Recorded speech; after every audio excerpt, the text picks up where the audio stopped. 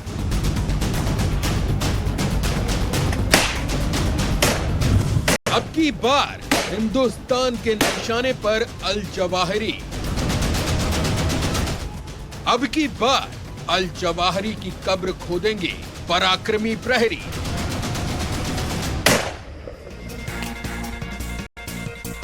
नमस्कार, आप देख रहे हैं धाकड़ एक्सक्लूसिव और मैं हूं आपके साथ अनंत यादव। आज धाकड़ की शुरुआत करेंगे भारत को मिली सबसे बड़ी गीदड़ भभकी खबर से।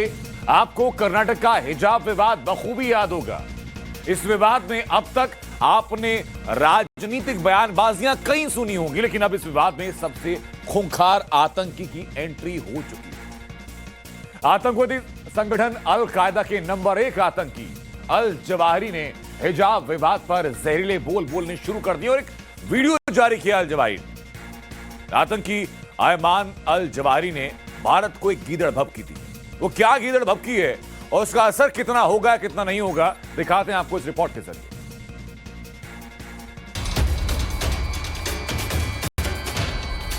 इस चेहरे को पहचानते हैं आप? यह है दुनिया का सबसे खूंखार आतंकवादी अयमान अल जवाहरी, जिसकी तलाश अमेरिका समेत दुनिया भर की खुफिया एजेंसियों को लंबे वक्त से है, जो अमेरिका का दुश्मन नंबर 1 है। और अब यही अयमान अल जवाहरी भारत का भी दुश्मन नंबर 1 बन चुका है। दुश्मन नंबर 1 इसलिए क्योंकि इसने भारत के खिलाफ सबसे बड़ी गुस्ताखी कर दी है। कर्नाटक के हिजाब विवाद में एंट्री करके भारत के आंतरिक मामलों में दखल देने की नापाक कोशिश की।